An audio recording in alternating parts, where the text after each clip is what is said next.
Welcome to the Phillips 66 Big 12 Women's Basketball Championship. We're here at Chesapeake Energy Arena in Oklahoma City.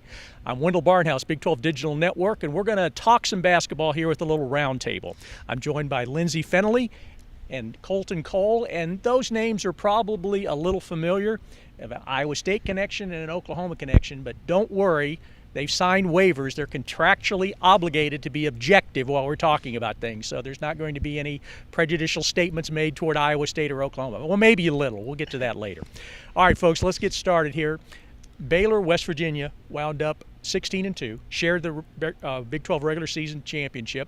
Baylor comes in as the 1 seed. West Virginia is the number 2 seed. Lyndsey, first of all, with Baylor, do you think they're going to have a little extra motivation based on the fact that they're not undisputed champions, and if so, or whatever their keys to victory might be? Yeah, I think definitely. I think, obviously their loss at home on senior night, when you look at the success that they've had as a program overall, they've won the last 3 Big 12 tournaments.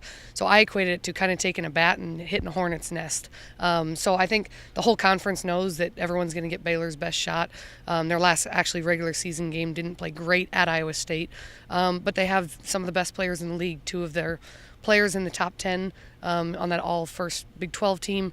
But I think the key for them is going to really be, how does Odyssey Sims dictate Player of the Year? Does she set the tone every possession, both ends of the court, and really, make the statement that I'm the best player here, and, she wants to lead her team to victory. Well, Colton, West Virginia did win at Baylor, and Baylor and West Virginia split the regular season series, but this West Virginia team has a lot of depth, seems to be a really tough team. They've been behind in a lot of games in the second half and come back to win. What have you seen from this team that's been really impressive to you? Well, first of all, they're loaded. I think they have scores across the board, and not just the starting 5. They got, I believe, Taylor Palmer comes off the bench and is really a contributor. But what stands out to me about West Virginia is they've got players that make plays down the stretch. It doesn't matter. It's been different players in different games. You have Bussey inside, but Bria Holmes is a big, strong guard who's a tough match, and I think her toughness was big for West Virginia in many of the games that were close. But bottom line, at the end of the day, they just make plays. A lot of people are talking about, and there's a lot of buzz about West Virginia having what it takes to make a deep NCAA tournament run, and I think that what you've said there is probably true. Now, if it's not Baylor or West Virginia, this is really going to put you guys on the spot here. If it's not going to be Baylor or West Virginia, is there a team out there you think that at least can make a run to the championship game or maybe win it instead of one of the top 2 seeds? Well, and I still get to go home tonight, right? Yes. I think when I look top to bottom at what teams have, especially this time of year, the unmatched size of Texas, I think is something that a lot of teams in this league have struggled with. If they can get consistent guard play this week, if they can continue to make shots with those inside players, I think Texas really is a team that everybody's going to have to watch out for. They've won their last 3. They're playing, I think, some of their best basketball here. So if I had to pick, and I can still go home tonight, safe and sound, I'd pick the Longhorns. All right, who do you think has got a chance other than the top 2 seeds? Well, you take away the top 2 and you take away Texas, you're kind of leaving me shortchanged here. But I like Iowa State right now. You're welcome, first of all. I think when you have a player like Hallie Christopherson that probably gets not as much credit as she should, but it's a player that everybody in the Big 12, I think, would love to have her on their team.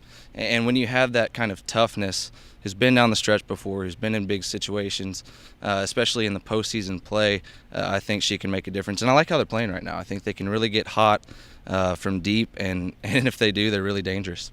Want to talk about the fact that we're here in Oklahoma City, and Oklahoma State is the number 4 seed, and Oklahoma is the 6th seed, going up against Texas, those quarterfinal games. Colton, starting with you, do you think that either the Cowgirls or the Sooners will have a little bit of an edge because they should be playing in front of a lot of fans? I do. I think there will be a buzz for those in-state teams. I think there will. The fact that they're different seating and play at different times will keep more fans in the stands longer. So I think it could be better for every team, not just the 2 in-states, just because I think there will be an energy here that you don't get a lot of other places. I think there's an energy in Kansas City just because that's where women's Big 12 tournament's always been. But I think it's different here, but I do think there will be a buzz. And Iowa State always is known for its fans traveling. And do you think that? But do you think Oklahoma State and Oklahoma? Do you think they may have a little bit of an edge? I do, and actually, the last time I was here in Oklahoma City, not to date myself, but was in 2007. We played Oklahoma in the Big 12 championship game, and I'll never forget the arena was packed with 11,000 people. There was our big contingency of 1,000 Iowa State, but the rest of the place was covered in Sooner gear. And I think I have a lot of respect for Coach Coale and what she's done to build this program. So I could see all 4 games being really exciting, but to know that Red River Shootout's taking place Saturday night, I think it's really going to motivate the in-state base to get excited about some great, not only those 2 teams, but all teams that are in the Big 12 this year. Well, before we get to those quarterfinal games, we've got a couple of first-round games. Things get started on Friday. Kansas and Kansas State is the first game at 6 o'clock here at Chesapeake Energy Arena, and then we have TCU and Texas Tech. We flipped a coin to decide who gets to talk about who, and I think you get the chance to talk about Kansas and K-State. Sunflower State rivalry. They split the season series. They each won on the other team's home court. Right. What do you look at for this game? Well, I don't think their record's a clear indication of how good both teams are.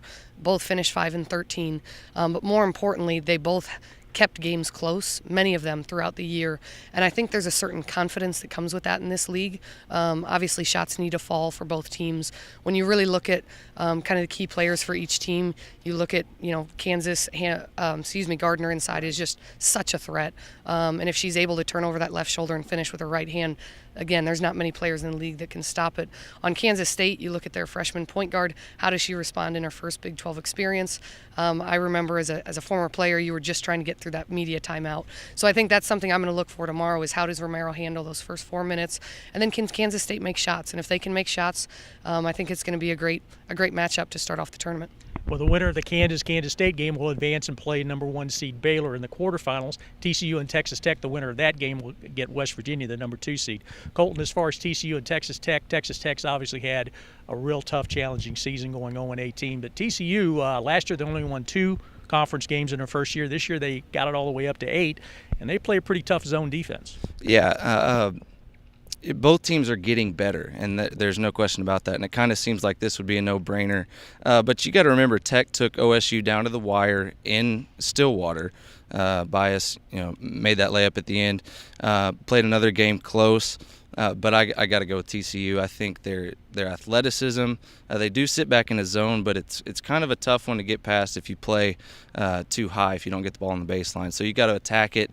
But TCU, I think their athleticism and their experience from last year, they had a big win against the Sooners. It's tough for me to swallow that one, but I think TCU's got the momentum, and I think they have the better basketball team. Yeah, and obviously when you got a team that has been winless, or for any team, you get to the conference tournament, and it is kind of a new season, and you really don't know what might happen. So that we'll see what happens with that TCU Texas Tech game.